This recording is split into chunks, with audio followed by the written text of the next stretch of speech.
Hi, this is Sergeant Beast Larson. When do you prepare for shift? I want to thank Frank from Arizona for this video topic. There's a couple things I'll point out that are a pet peeve of every veteran officer. I'll explain that here in just a minute. Don't forget to hit the like button, subscribe, and check us out on Amazon. Us, Timothy Amdahl, and myself co-authored a book, Officer Perception, Surviving Danger. We take you into our world, well over 50 years of experience in law enforcement and corrections. When do you prepare for shift?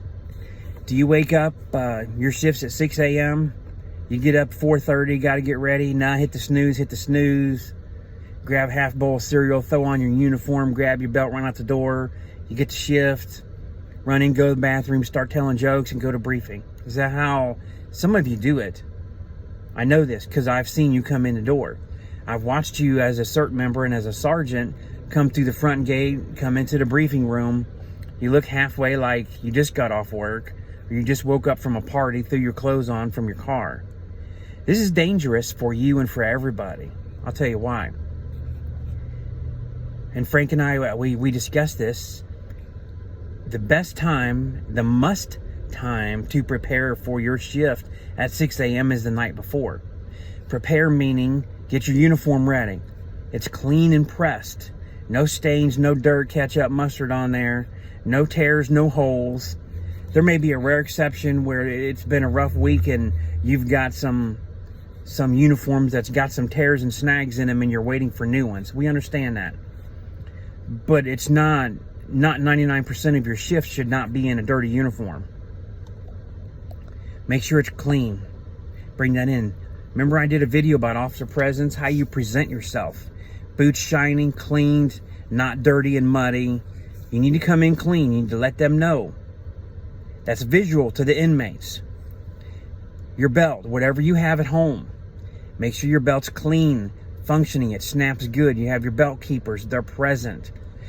Your flashlight, check your batteries, make sure it's good and bright. Carry spare batteries. You can't take them into prison probably, but carry them in your car, or at least change them, make sure they're ready to go. If your flashlight doesn't work or it fails you during a search, maybe an officer gets taken hostage and you have to go find him and you have no flashlight, you just failed that officer who could be killed because of your battery. Do not come to work with bad batteries. Your handcuffs. Now, corrections and police, I've mentioned this before, they carry the handcuffs differently in the pouch. Exact opposite. If you're in corrections, you carry them with the keyholes together, so when you reach back, and remember, put them where you can reach them. I talked about this on the duty belt, where you can reach them with both hands. But I predominantly cuff with my right hand. So I had them loaded, keyholes together, the double ratchet on the left, single ratchet on the right. So when I reached and grabbed them and I dropped one and I'm come up holding them like this, the keyholes were facing me. Put them on the inmate, keyholes are facing me. Why? Because they go in the cells with the flaps in isolation. They lean forward, the keyholes face you, you put your key in, you take it out. Police do it exact opposite, keyholes apart, because when they cuff somebody, there's not a cell, there's not a door like that. They want the keyholes facing the suspect, the arrested, the detainees back. That way they grab them like the motorcycle handle, lean them back. See, in corrections, you lean the people forward to get under the keyhole. In police, you lean them backwards, take them off balance, and then you unlock them from the inside. That is a tactical approach. That is the way it's always been. That's the way it's probably going to always be. Make sure your cuffs are loaded right. You get into an altercation, things are happening. At that point, I always say, you get the cuffs on however you can get them on. If one's going down and the other one's coming up, you can get them off. You'll have buddies to help hold the arm. You'll get them off. Don't worry about it. Your OC, pet peeve, stop shaking it. You don't need to shake it for it to function. You don't shake it to test it every day. The only way to test OC is if you spray it.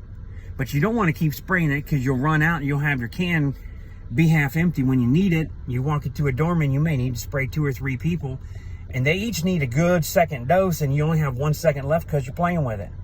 Stop playing with it and shaking it. It's there. What I mean by check your OC, make sure it's not leaking, the cap's not twisted or half crooked and cocked about to fall off. That's the function test of it. Is it sound and sealed? That's what you want to know. Check your radio battery. If you, like your police work, we kept radios at our house. Extra batteries and charger. Swap that thing out when you get home. You got to have a radio that works. You try and call a code, you're about to be in a fight, or you're in a fight, and you got a dead battery and call a code, guess what? That radio is not good for anything but somebody to take it and hit you on the head with it. That's what happens when your battery dies. The inmates will take it and hit you with it. We had a brand new, just a quick story, brand new officer come in, and the inmates threatened to take his radio and hit him on the head with it. He was scared, he ran out the door. Lieutenant called me, said, Beast, take the posse down there. Go down there, B1. They just threatened to hit the brand new officer on the head with his radio. So I went down there and we had a discussion. I put some people in isolation.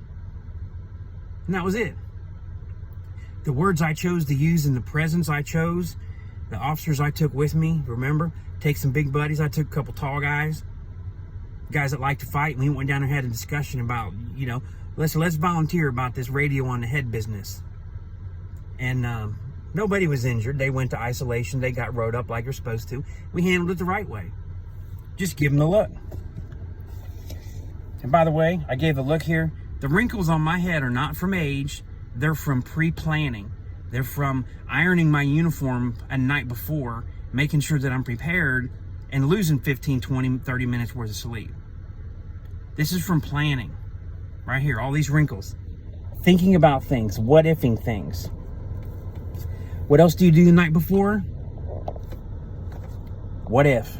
Start thinking, is anybody from your shift off work? Is anybody, you know, on vacation or whatever? Maybe you got a couple sergeants or supervisors, the guys that are your go-to guys. If you know, like for instance, they always called me. Come down there, hashtag hammer time. You'll see that on my post. What does that mean? I brought the hammer, that jackhammer. I explained that in a video. If I'm not at work, they're like, well, man, Beast ain't here today. We need a quiet day. You know, our main backup guy's not here. That's what I'm saying. If your main backup guys are not there, then plan who is your backup. What are you going to do? A lot of places, for instance, my co-author buddy here, Timothy, said, you know, they may work 100 days in the same post, in the same building, the same exact area. So he knew exactly the inmates that was there, who was there, who's working with him. There's no surprises. In that instance, it's very easy to what if and plan and prepare.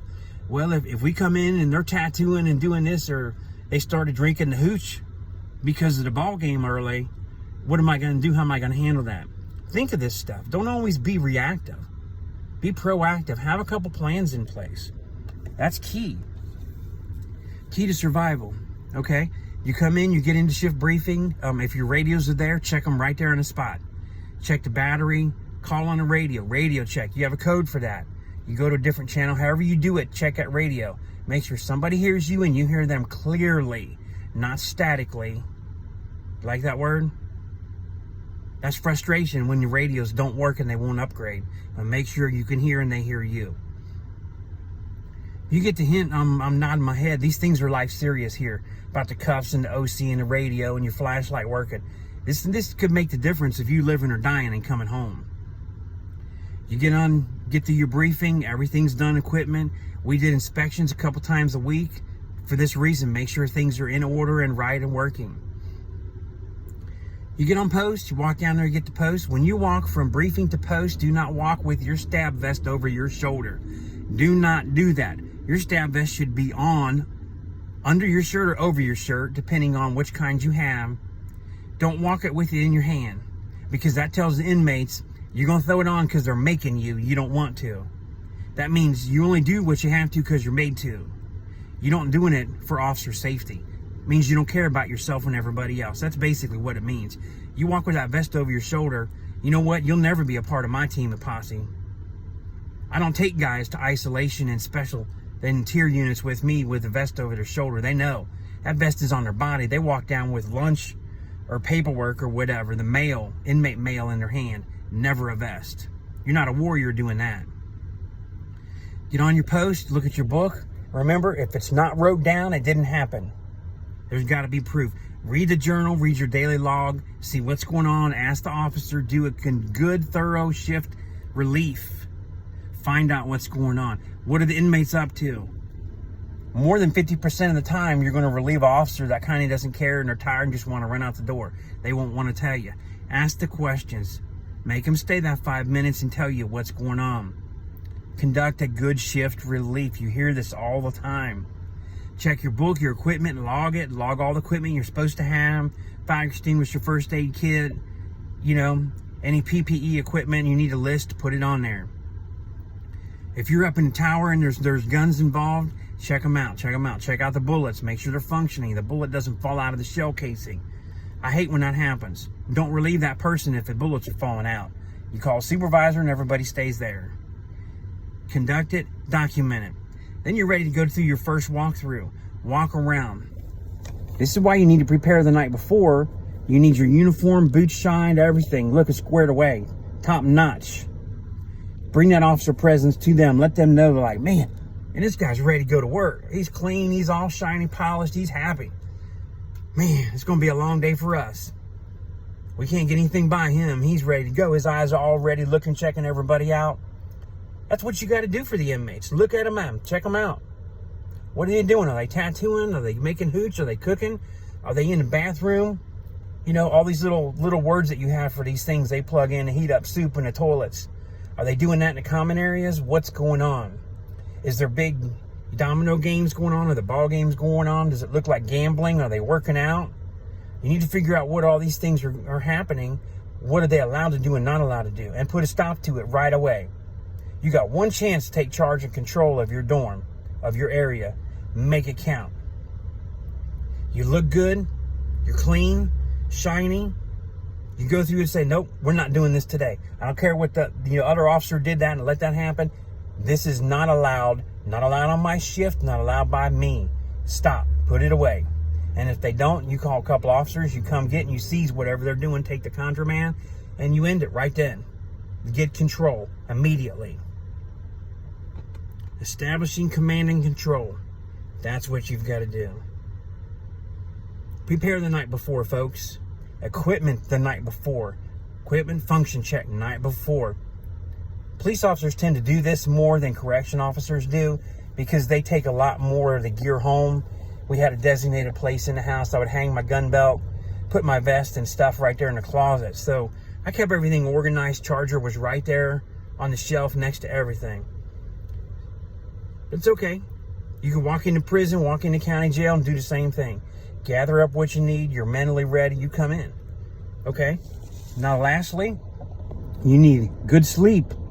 None of this drink until 2, 3 a.m. getting up. Policy says no alcohol 8 hours prior. Some policies maybe 12 hours prior. Stop all this drinking, this stuff the night before. Your life depends on it. You need to go home to it. You got family. You got somebody. Anything. Even if you live alone, you probably got a cat or a dog. Somebody's counting on you coming home. You've got to come home. Get your sleep. Eat. Pack and prepare a good meal. Have something ready for you. Many, many days my wife wake up early and make me breakfast, make something for me. My eggs. Loving my eggs and my tuna. Always walking around the prison eating tuna sandwich in my hand. Sleep, nourishment. You've got to have both of them. Then that will aid how good you look. That will aid your shiny shoes and your command presence. That sound good, folks? This is what it's going to take daily. On your days off, you got a little extra time. Sit down there, iron out 3 or 4 of your shirts and pants. Get that done early if you want to. Put a little starch, iron them up, put them in the closet. You're ready to go. You got extra time. If you know you got birthday parties or events coming up, but it needs to be done. It needs to be done ahead of time. Use your brain. Get prepared. Don't worry about the wrinkles. They'll go away. It's Sergeant Beast Larson. See you soon.